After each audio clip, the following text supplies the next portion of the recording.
Voyons voir à quoi ressemble cet endroit. Une salle de concert, d'exposition, un bar, une librairie, un hammam.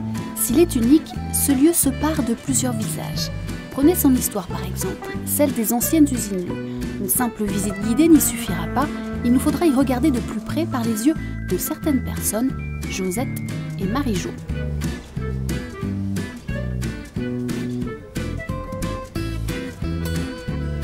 Là, tu te rappelles du grand escalier? Oui. Il n'a pas bougé. Hein. Non. Les ouvertures aussi, les fenêtres, ils ont laissé les... J'ai lu, moi, c'est l'architecte qui voulait que ça reste intact. Oui. Que ça fasse usine. À L2, Marie-Jo et Josette ont effectué 80 ans de service chez Lu, ici à Nantes, alors qu'on ne vienne pas leur en compter. Le produit, c'était le petit Lu. Le petit beurre. C'est ça, le petit beurre Lu. Voilà. Et la paille d'or. Et la paille d'or. Ouais. Mélangez pas. Nous, Lu, c'est Lu. Qualité Lu. Ça, vous nous démontrez pas.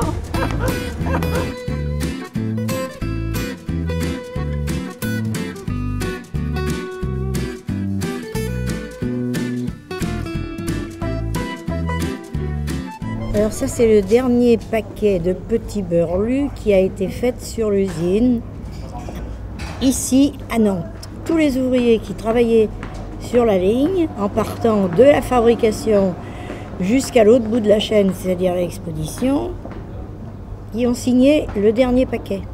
Sur une ligne de conditionnement, on était une quinzaine, 18, côte à côte à travailler. Alors bon, on était toutes jeunes, donc il y avait beaucoup de rigolade, hein, parce qu'on ne nous avait pas scotché la bouche.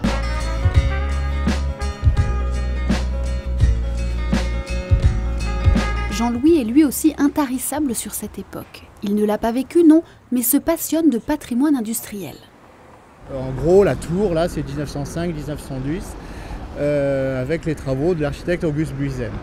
Et on est typiquement là dans une architecture tout à fait représentative de l'éclectisme de la fin du 19e siècle. L'idée du phare qu'on voit là, vous devinez le phare, en fait, c'est une espèce de symbole de politique de la marque, quoi. C'est la marque qui rayonne, quoi. C'est l'idée du prestige industriel qui est là. On oublie aujourd'hui que le petit beurre, lancé en 1888, était un produit de luxe, mais il ne faut jamais perdre ça de vue.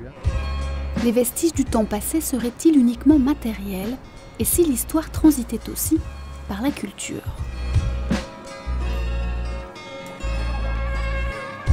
Depuis l'année 2000, les artistes ont remplacé les ouvriers, quoique. Nous assistons à la performance d'un groupe espagnol. Leurs machines musicales ont été créées à partir du matériel industriel des anciennes usines Lu de Barcelone.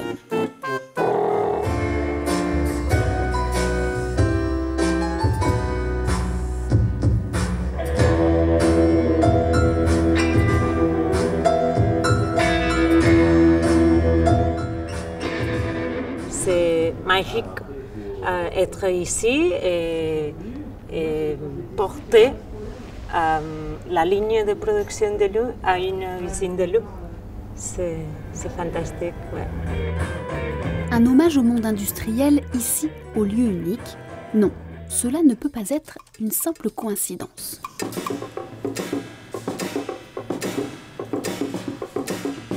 C'est à travers l'architecture du lieu que l'identité du lieu unique s'est construite. Évidemment, il y a des contraintes techniques.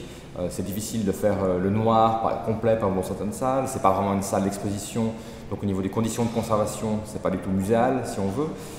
Mais il y a une beauté évidemment, il y a une force d'un imaginaire ici nantais qui est très importante. Donc ça compense très largement.